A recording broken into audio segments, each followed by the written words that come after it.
Hello and welcome to Muse Reads, the Silmarillion. Yeah, it's gone through. Let's update this. Hopefully everyone's doing pretty good today. I'm alright. Getting work done. Never enough hours in the day, you know?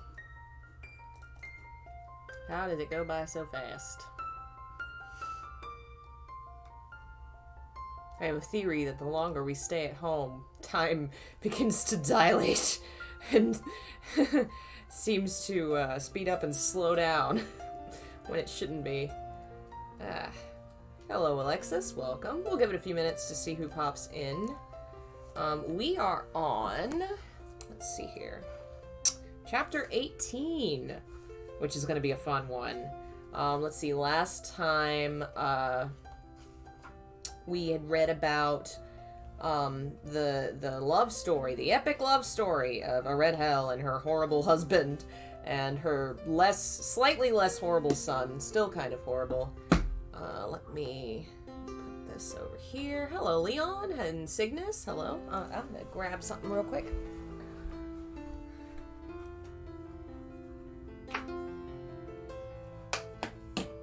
Much better. Hey, Jeff. Gerard, welcome. Yeah. Stupid Band-Aid. I cut myself with a cheese grater this morning preparing my lunch, and these Band-Aids are so cheap, they don't want to stay on. It looks like it's finally stopped bleeding anyway, but it just keep popping off. Annoying. Let's see. Give it one more minute, and then we'll start with Chapter 18. It just doesn't want to stay on. Grr. Let's see.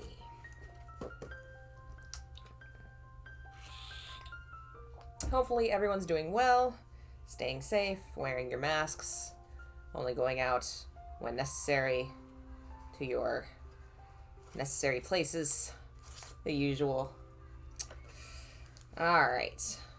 So Chapter 18 is The Ruin of Beleriand and the Fall of Fingolfin, which all sounds very fun, as you can imagine. This is actually a pretty badass chapter. Fingolfin has a great end as far as the various ends of the Elf Kings go. I think it's my favorite. So let's see here. Fingolfin, if you'll remember. Hello, Phil. This is freaking bothering me so much, I'm taking it off. He is one of the two kings. He was Fëanor's half-brother. One of the two kings that came to the west to Middle-earth. And he and his family did not participate in the murders, they were the ones that got left behind and had to cross the ice. Fingolfin is Galadriel's dad, I think. I'm pretty certain. So, this is, since Fëanor is already dead, Fingolfin's the last of the High Kings in Middle-earth, and we're about to find out what happens to him. So here we go.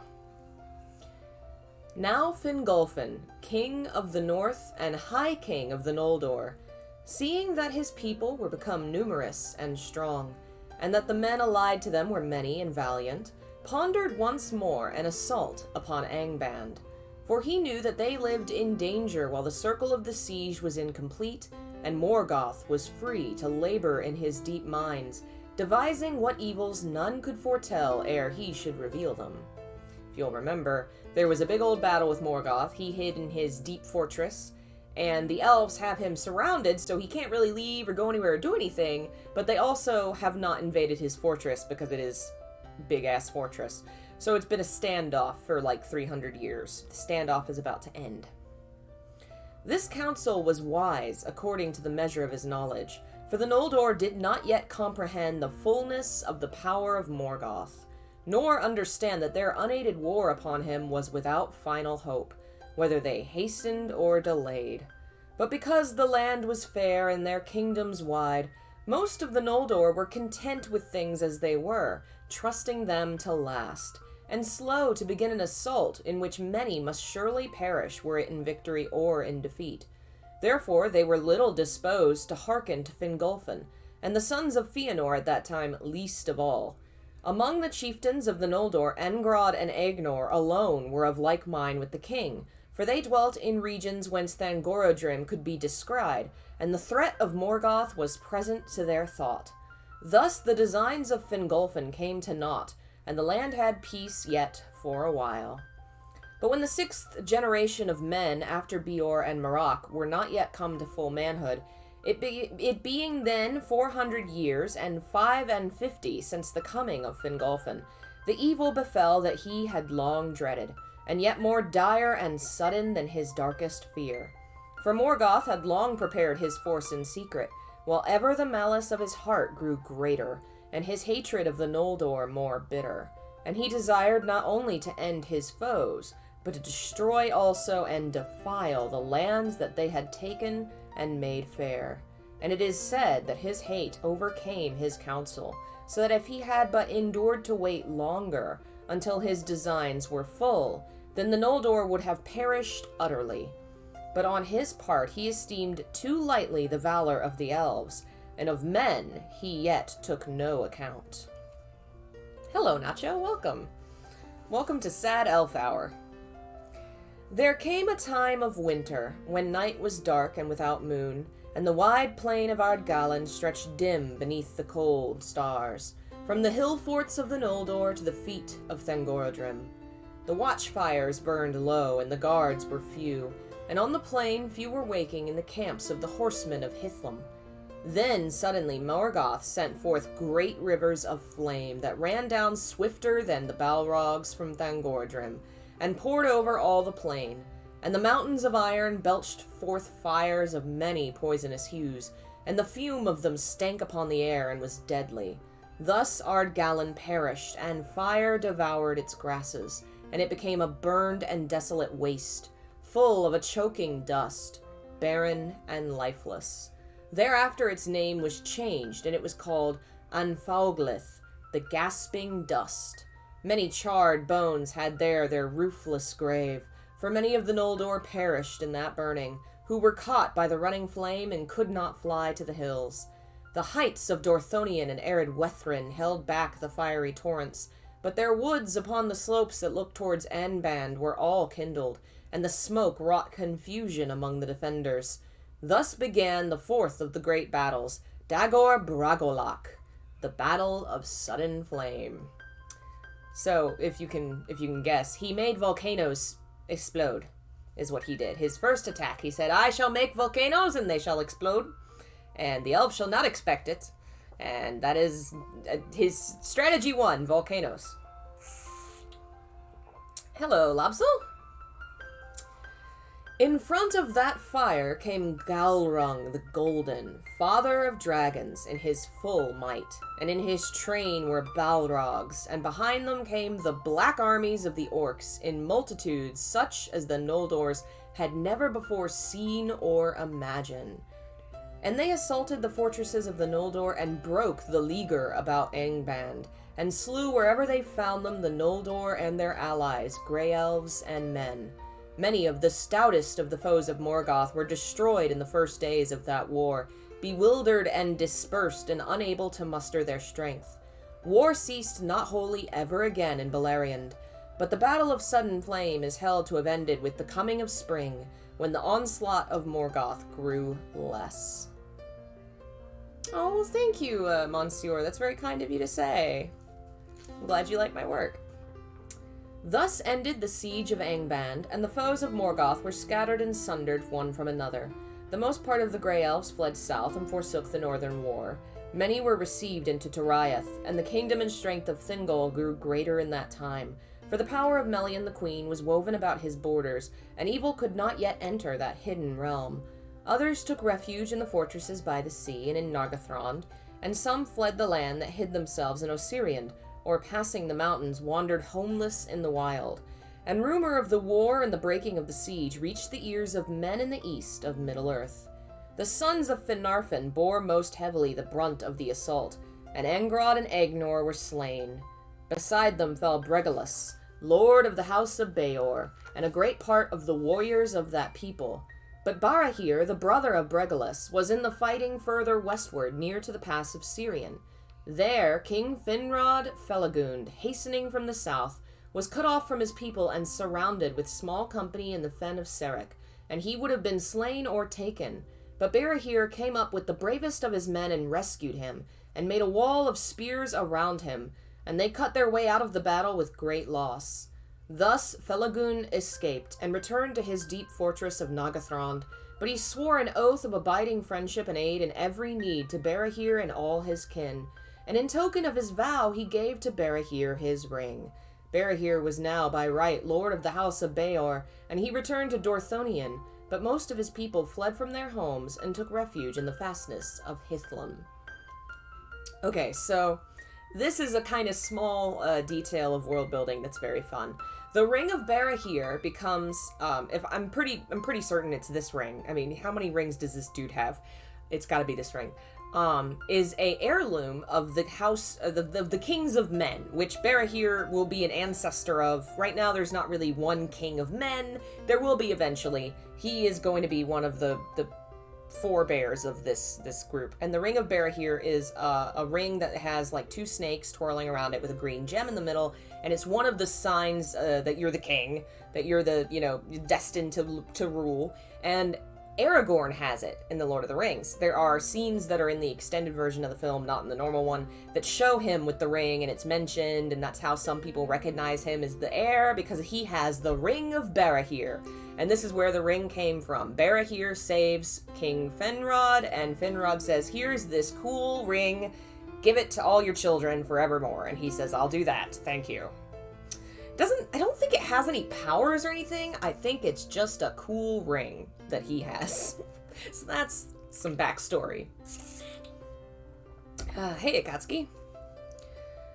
So great was the onslaught of Morgoth that Fingolfin and Fingon could not come to the aids of the son of Finarfin, and the hosts of Hithlum were driven back with great loss to the fortresses of Eredwethren, and these they hardly defended against the orcs. Before the walls of Ethel Sirion fell Hador the Golden-Haired, defending the rear guard of his lord Fingolfin, being then 66 years of age, and with him fell Gundor his younger son, pierced with many arrows, and they were mourned by the elves. Then Galdor the Tall took the lordship of his father, and because of the strength and height of the shadowy mountains, which withstood the torrent of fire, and by the valor of the elves and the men of the north, which neither Orc nor Balrog could yet overcome, Hithlum remained unconquered, a threat upon the flank of Morgoth's attack, but Fingolfin was sundered from his kinsmen by a sea of foes. Hey, Lunar, welcome! If it had powers, it'd be evil. That's just how magic rings be. Well, there are some good magic rings in Lord of the Rings, but they all come at too heavy a cost. And in the end, everybody destroys them, eventually. All you have to do is steal the ring and they become king. Yeah, sort of. I think that's actually addressed in the book, because somebody says, wasn't it lost? And Aragorn's like, nah, I got it. And I'm the king. Convenient. Yeah, maybe he stole it. Let's see. For the war had gone ill with the sons of Fëanor, and well nigh all the east marches were taken by assault. The pass of Anglon was forced through with great cost to the horse of though with great cost to the horses of Morgoth. Why is my voice slurring today?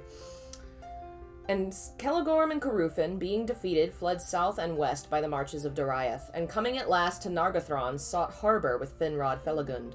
Thus it came to pass that their people swelled the strength of Nargothrond, but it would have been better, as was after seen, if they had remained in the east among their own kin.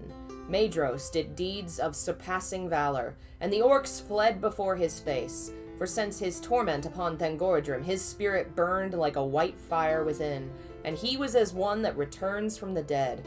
Thus the great fortress upon the hill of Himring could not be taken, and many of the most valiant that remained, both of the people of Dorthonion and of the east marches, rallied there to Maedhros. Maedhros is the guy that was tied by his wrist to a mountain and hung there by Morgoth because he was captured and tortured, and his BFF slash everybody ships them, not Finrod, damn it, which one? One of Fëanor's kids, or is Maedhros is Fëanor's kid. One of the other F names, I can't remember. Is it Finrod? Maybe it is Finrod saved him. Anyway, ever since then, he's, like, real pissed because he got tortured and he lost his hand. So that's why he's kicking ass. For a while, he closed once more the pass of Aeglon, so that the orcs could not enter Beleriand by that road, but they overwhelmed the riders of the people of Fëanor upon Lothlin, for Gaulrung came thither and passed through Maglor's Gap, and destroyed all the lands between the arms of Gelion. And the orcs took the fortress upon the west slopes of Mount Rerir, and ravaged all Thargelion, the land of Caranthir, and they defiled Lake Helivorn. How do you defile a lake? How does a dragon defile a lake? I'm a little concerned about this. Have I been drinking and streaming? No, I haven't, actually. We should do that sometime. I never drink, so my tolerance is, like, so small, which is why I've never done, like, a drinking stream. It would be no fun. I'd drink one beer and be done. So far, basically, they spent 300, 400 years building up all their little kingdoms and making all this cool shit in Beleriand. And the High King's like, hey, you know, that guy's still here and he's probably gonna cause trouble. And they're all like, nah, it'll be fine. And it was not fine. And so most of the kingdoms close to the mountain are basically gone. Two of the princes, Angrond and Aegnor, are gone. Who, they weren't that important anyway, but they're dead. And a lot of the other groups are running to the hidden kingdoms from earlier that we've mentioned, like Nargothrond and the Thousand Caves. Like, they're all going into these hidden places. So the next section of story is going to be more like, instead of elves running around free being happy, Morgoth is going to be on the hunt, and they're all going to be hiding in their hidden kingdoms. We'll see how that goes. Let's see, where was I? Thence they passed over Gelion with fire and terror, and came far into East Beleriand. Maglor joined Maedhros upon Himring, but Caranthir fled and joined the remnant of his people to the scattered folk of the hunters, Amrod and Amras, and they retreated and passed Ramdal in the south. Upon Amon Ereb they maintained a watch in some strength of war, and they had aid of the green elves, and the orcs came not into Osiriand, nor to Tower Im Dunyath in the wilds of the south.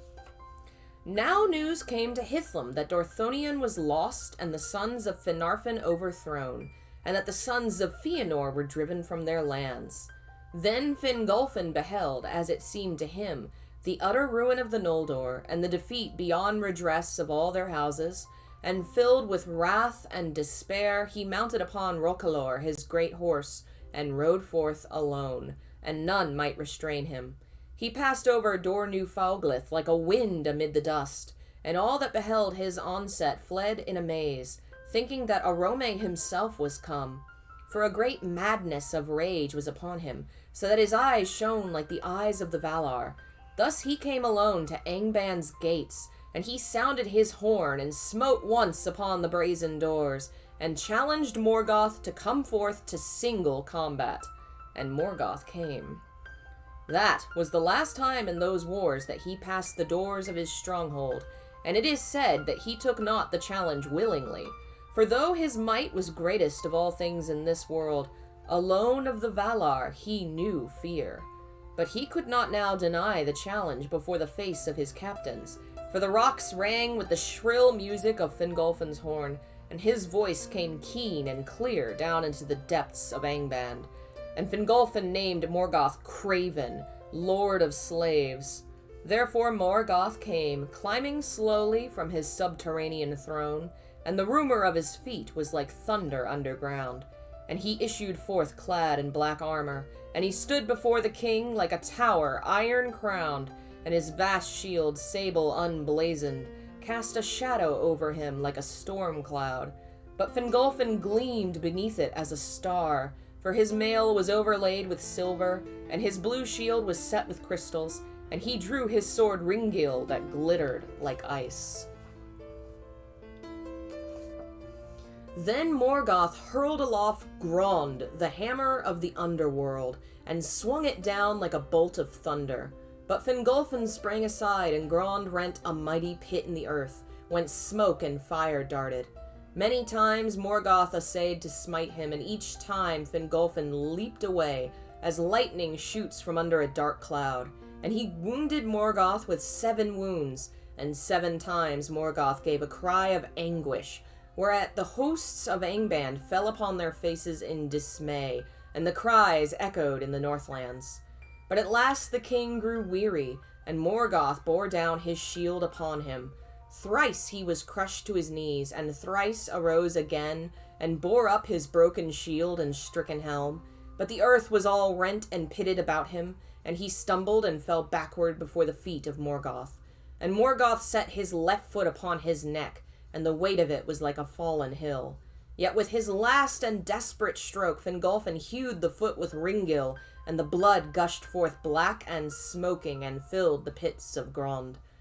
Thus died Fingolfin, High King of the Noldor, most proud and valiant of the elven kings of old. The orcs made no boast of that duel at the gate. Neither do the elves sing of it, for their sorrow is too deep. Yet the tale of it is remembered still, for Thorondir, King of Eagles, brought the tidings to Gondolin, and to Hithlum afar off. And Morgoth took the body of the elven king and broke it, and would cast it to his wolves. But Thorondir came hasting from his eyrie among the peaks of the Kissagrim, and he stooped upon Morgoth and marred his face. The rushing of the wings of Thorondir was like the noise of the winds of Manwë, and he seized the body in his mighty talons, and soaring suddenly above the darts of the orcs, he bore the king away. And he laid him upon a mountain top that looked from the north upon the hidden valley of Gondolin, and Turgon, coming, built a high cairn over his father. No orc dared ever after to pass over the mountain of Fingolfin, or draw nigh his tomb, until the doom of Gondolin was come and the treachery was born among his kin. Morgoth went ever halt of 1 foot after that day, and the pain of his wounds could not be healed, and in his face was the scar that Thorondir made. Yeah, that's a badass scene. It's one of my favorite parts of the Silmarillion, just this one angry elf running at the Dark Lord, the powerful god, and throwing himself at his gate, and actually hurting him permanently. Is very cool. It's very David and the Goliath, but much darker and sadder. It's a really lovely tragic end for a tragic king. Great was the lamentation in Hithlum when the fall of Fingolfin became known, and Fingon in his sorrow took the lordship of the house of Fingolfin and the kingdom of the Noldor. But his young son Irenion, who was after named Gil-galad, he sent to the Havens. Gil-galad will be important. He'll be a high king later. Now Morgoth's power overshadowed the Northlands, but Barahir would not flee from Dorthonion and remained contesting the land foot by foot with his enemies. Then Morgoth pursued his people to the death, until few remained, and all the forest of the northward slopes of that land was turned little by little into a region of such dread and dark enchantment that even the orcs would not enter it unless need drove them, and it was called Delduoth and Taur Nufuin, the forest under Nightshade. The trees that grew there after the burning were black and grim, and their roots were tangled, groping in the dark like claws, and those who strayed among them became lost and blind, and were strangled or pursued to madness by phantoms of terror. At last, so desperate was the case of Barahir that Imeldir the man-hearted, his wife. Wouldn't you love to be someone's wife and be known as the man-hearted? He means it as a compliment. It doesn't sound like one. Imeldir the man-hearted, his wife, whose mind was rather to fight beside her son and her husband than to flee, gathered together all the women and children that were left and gave arms to those that would bear them, and she led them into the mountains that lay behind, and so by perilous paths until they came at last with loss and misery to Brethil. Some were there received among the Haladin, but some passed on over the mountains to Dorloman and the people of Galdor, Hador's son. And among them were Rian, daughter of Belagund, and Morwen, who was named Eledwen, that is, Elfsheen, daughter of Baragund. Both of those characters will show up later. Bye, Phil. See you later.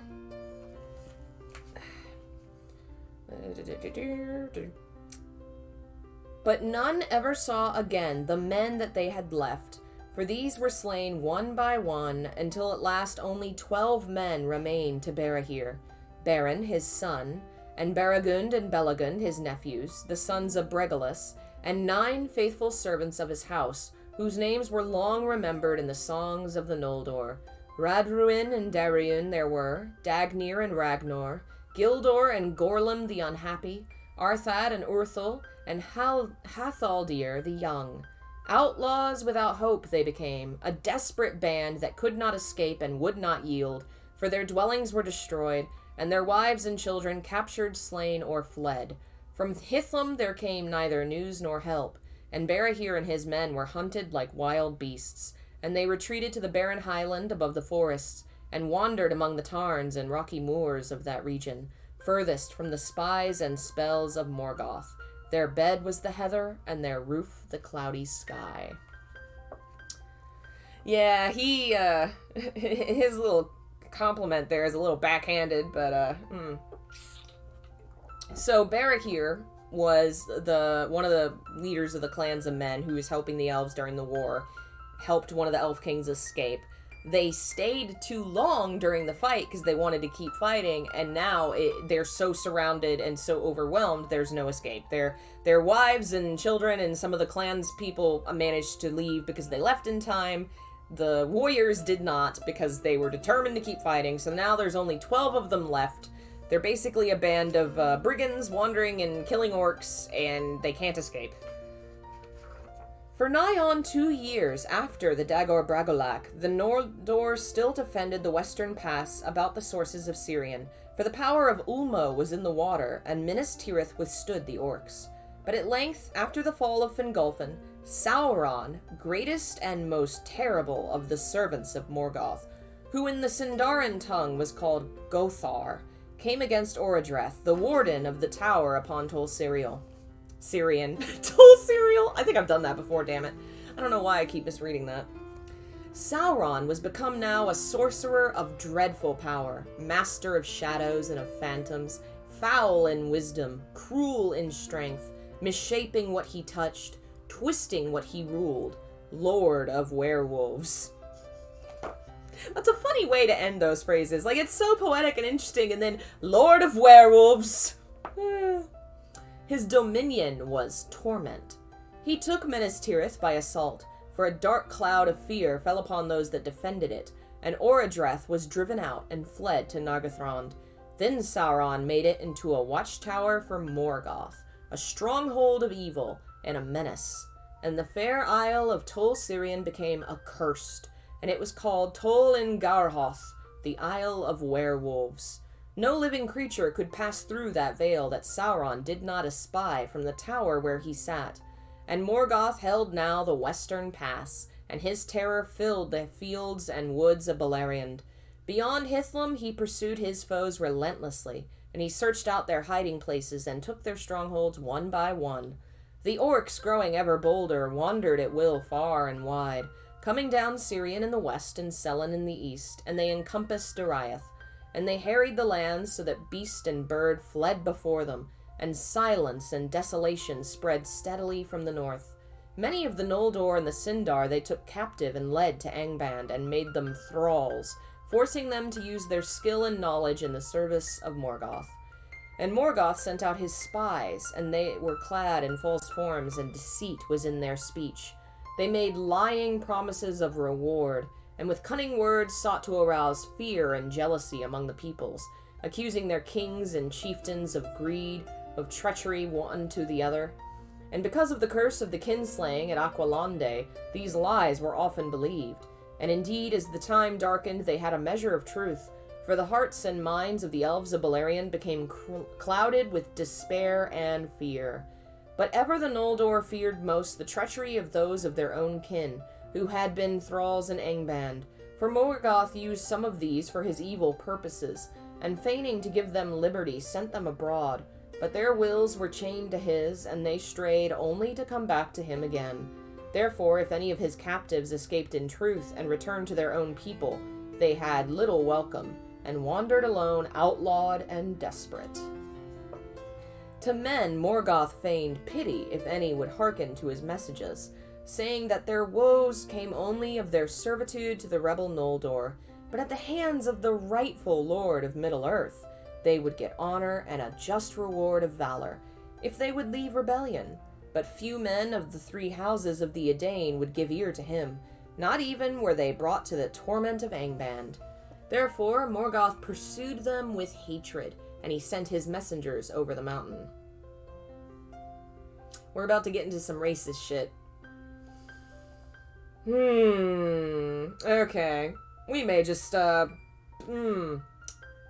he describes how now swarthy men are coming into the area, and he describes them in unfriendly terms, and describes how they listen to Morgoth, because they are not as cool as the other ones, who are clearly coded as being, like, Norse or British or blah. So, like, the white men are cool and they fight with the elves, but these men from the mountains come and they're bad and they listen to him and it's stupid. Let's see. I think he says, let me see. Okay, some had great likings for the dwarves. Okay.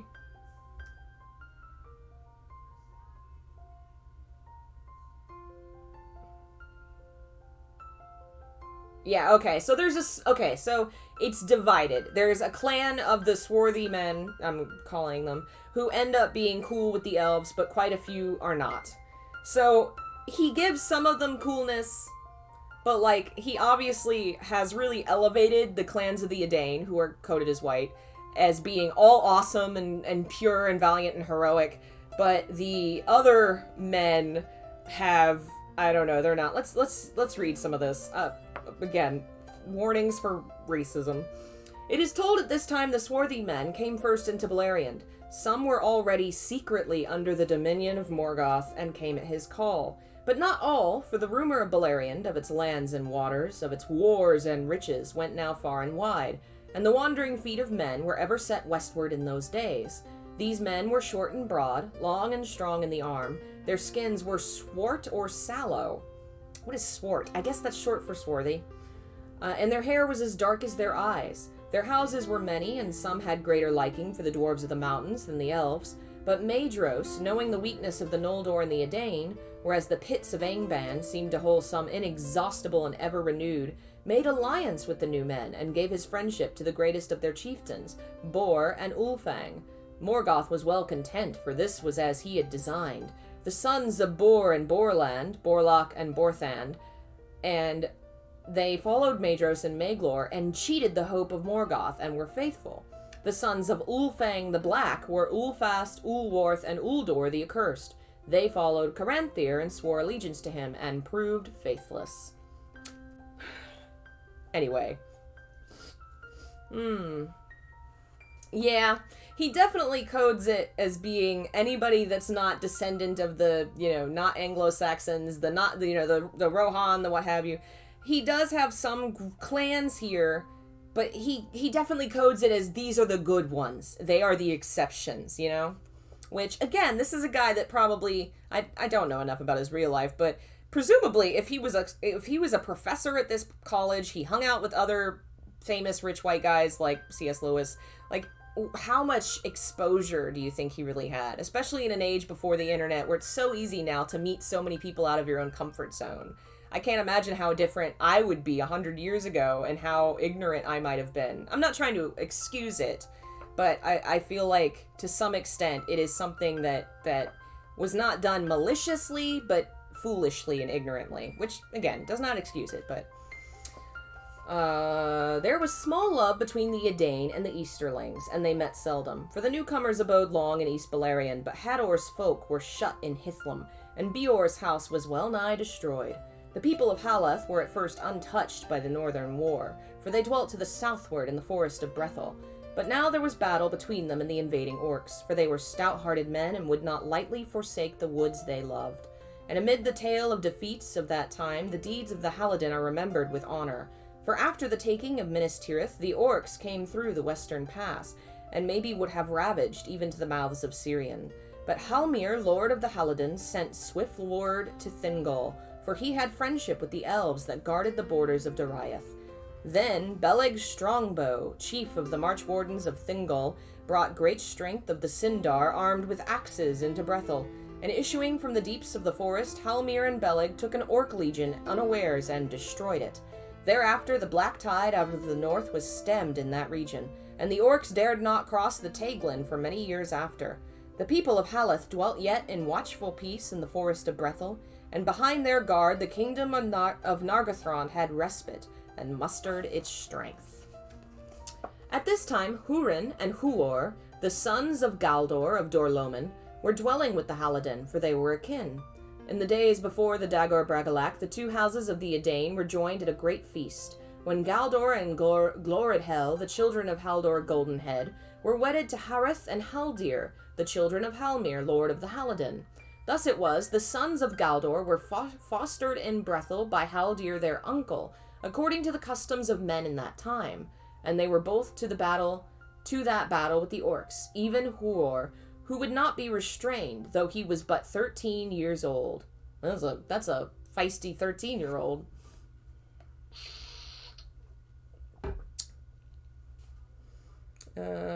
Being with a company that was cut off from the rest, they were pursued to the fort of Brithiac, and there they would have been taken or slain, but for the power of Ulmo that was still strong in Syrian. A mist arose from the river and hid them from their enemies, and they escaped over the Brithiac into Dimbar, and wandered among the hills beneath the sheer walls of the Chrysogrim, until they were bewildered in the deceits of that land, and knew not the way to go or to return. There Thorondor espied them, and he sent 2 of his eagles to their aid. If you're keeping tally of the Deus Ex Eagles, I believe that is tally number 4 of eagles showing up randomly to save the day. The eagles bore them up and brought them beyond the encircling mountains to the secret vale of Tumladen and the hidden city of Gondolin, which no man yet had seen. There Turgon the king received them well, when he learned of their kin, for messages and dreams had come up to him from Syrian from the sea, from Ulmo, lord of waters, warning him of woe to come, and counseling him to deal kindly with the sons of the house of Hador, from whom help should come to him at need. Hurin and Huor dwelt as guests in the king's house for well nigh a year, and it is said that in this time Hurin learned much lore of the elves, and understood also something of the counsels and purposes of the king. For Turgon took great liking for the sons of Galdor, and spoke much with them, and he wished indeed to keep them in Gondolin out of love, and not only for his law that no stranger, be elf or man, who found the way to the secret kingdom and looked upon the city should ever depart again, until the king should open the leaguer and the hidden people should come forth. But Hurin and Huor desired to return to their own people, and share in the wars and griefs that now beset them. And Hurin said to Turgon, Lord, we are but mortal men, and unlike the Eldar. They may endure for long years, awaiting battle with their enemies in some far distant day, but for us the time is short, and our hope and strength soon wither. Moreover, we did not find the road to Gondolin, and indeed we do not know surely where this city stands. For we were brought in fear and wonder by the highways of the air, and in mercy our eyes were veiled. Then Turgon granted his prayer, and he said, By the way that you came you have leave to depart, if Thorondor is willing. I grieve at this parting. Yet in a little while, as the Eldar account it, we may meet again. But Maeglin, the king's sister's son, who was mighty in Gondolin, grieved not at all for their going, though he begrudged them the favor of the king, for he had no love of any of the kindred of men. And he said to Hurin, The king's grace is greater than you know, and the law has become less stern than aforetime, or else no choice would be given you, but to abide here to your life's end. Then Hurin answered him, The king's grace is great indeed, but if our word is not enough, then we will swear oaths to you. And the brothers swore never to reveal the counsels of Turgon, and to keep secret all that they had seen in his realm. Then they took their leave, and the eagles coming bore them away by night, and set them down in Dorloman before the dawn. Their kinsfolk rejoiced to see them, for messengers from Brethil had reported they were lost, but they would not declare even to their father where they had been, save that they were rescued in the wilderness by the eagles that brought them home. But Galdor said, Did you then dwell a year in the wild, or did the eagles house you in their eyries? But you found food and fine raiment, and returned as young princes, not waifs of the wood. And Hurin answered, Be content we have returned, for only under an oath of silence was this permitted. Then Galdor questioned them no more, but he and many others guessed at the truth, and in time the strange fortune of Hurin and Huor reached the ears of the servants of Morgoth. They should have, messed their clothes up a little, kind of looked dirty, lied better. Not very smart.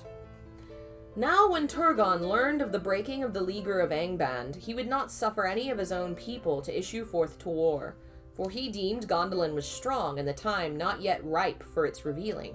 But he believed also that the ending of the siege was the beginning of the downfall of the Noldor, unless age should come, and he sent companies of the Galandlindrim in secret to the mouths of Sirion and the Isle of Balar. There they built ships and set sail into the uttermost west upon Turgon's errand, seeking for Valinor to ask for pardon and aid of the Valar, and they besought the birds of the sea to guide them. But the seas were wild and wide, and shadow and enchantment lay upon them, and Valinor was hidden. Therefore none of the messengers of Turgon came into the west, and many were lost, and few returned. But the doom of Gondolin drew nearer. Rumor came to Morgoth of these things, and he was unquiet amid his victories, and he desired greatly to learn tidings of Felagund and Turgon, for they had vanished out of knowledge, and yet were not dead, and he feared what they might yet accomplish against him. Of Nargothrond he knew indeed the name, but neither its place nor its strength, and of Gondolin he knew nothing, and the thought of Turgon troubled him the more. Therefore he sent forth ever more spies into Beleriand, but he recalled the main hosts of the orcs to Angband, for he perceived that he could not yet make a final and victorious battle until he had gathered new strength, and that he had not measured rightly the valor of the Noldor, nor the might in arms of the men that fought beside them. Great though his victory had been in the Bragollach and in the years after, and grievous the harm he had done to his enemies, his own loss had been no less, and though he held Dorthonion and the pass of Sirion, the Eldar, recovering from their first dismay, began now to regain what they had lost. Thus Beleriand in the south had a semblance of peace again for a brief few years, but the forges of Angband were full of labor. When 7 years had passed since the fourth battle, Morgoth renewed his assault, and he sent a great force against Hithlum. The attacks on the passes of the Shadowy Mountains was bitter, and in the siege of Ethel, Sirion, Galdor the Tall, Lord of Dor Loman, was slain by an arrow. That fortress he held on behalf of Fingon the High King, and in the same place his father Hador Lorindol died but a little time before. Hurin his son was then newly come to manhood, but he was great in strength both of mind and body, and he drove the orcs with heavy slaughter from Ered Wethrin, and pursued them far across the sands of Anfalgalith. But King Fingon was hard put to it to hold back the army of Angband that came down from the north, and battle was joined upon the very plains of Hithlum. There Fingon was outnumbered, but the ships of Círdan sailed in great strength up the Firth of Drengist, and in the hour of need the elves of the Phallus came upon the host of Morgoth from the west. Then the orcs broke and fled, and the Eldar had the victory, and their horsed archers pursued them even into the Iron Mountains. Thereafter Hurin, son of Galdor, ruled the house of Hador in Dorloman, and served Fingon. Hurin was of less stature than his fathers, or his son after him, but he was tireless and enduring in body, lithe and swift after the manner of his mother's kin, Harith of the Haladin. His wife was Morwen Elhedwin, daughter of Beregund of the house of Beor, she who fled from Dorthonion with Rian, daughter of Belegund, and Emeldir, the mother of Beren. In that time also the outlaws of Dorthonion were destroyed, as is told thereafter, and Beren, son of Barahir, alone escaping, came hardly into Doriath. That'll be the band of 12 mortal men who were left behind when this war happened. Of the 12, only Beren survived, and he escaped into that hidden kingdom of Doriath. Let's see. Oh, man. Oh, we're gonna have to cut it here, I think, because we've been reading for about 45 minutes, and the next story is really long. The next story is of Beren and Luthien, which is quite a long story. Let's see, what's chapter 20? Fifth battle. It's decent. It's not a long one. Beren and Luthien's one of the best stories he has. It's his first love story. I mean, there's little pieces of it here and there, but Beren and Luthien's the first one that really focuses on a romance. It's a lovely story, and we'll actually get, it's one of the stories from the Silmarillion that Christopher Tolkien took and expanded into a full novel. He did that with Beren and Luthien. The Turin story, he's a character that will come up in a little bit, and the Fall of Gondolin, which is kind of woven into some of these other stories. They are all full-length novels, which we will read at some point. I've not read any of them, so that'll be exciting. But they're all just extended editions of the original short tales that his father never finished. Christopher took all the notes and everything and turned them into finished works. I think he actually published The Fall of Gondolin not a year or so before he died. But yeah, I think we'll call it there just because I want to not ruin my voice, and also this one is quite a long story. We'll read the whole thing next time, so it might be a little longer. I don't know how long that'll take us to finish. Thank you for listening. A lot of shit happened, huh? A lot of bad shit. A lot of people dying. Let's see, that was 1, 2, 3, 4, 5, 6. It's like 6 pages? And it took me 45 minutes. Okay, so that's at least gonna take us like an hour and a half to read this story. We'll read it next Wednesday. Thank you for joining me. I will be back at 4-ish for Haunting Ground. I'm changing up the scheduling a little bit. I'm not going to be streaming anything on YouTube on Tuesdays and Thursdays. That's going to be our hanging out in Discord day. We'll watch TV sometimes, play games sometimes. We were already kind of doing that, but I was also streaming, so it was kind of cutting it short. So from now on, those will just be hanging out days. If you want to hang out, join the Discord. You can support the channel as well if you like what I do. Links in the description, all that jazz. And more new shit soon. I'm working on some things and just haven't had time to finish them. But thanks again, and I will see you guys next time. Bye.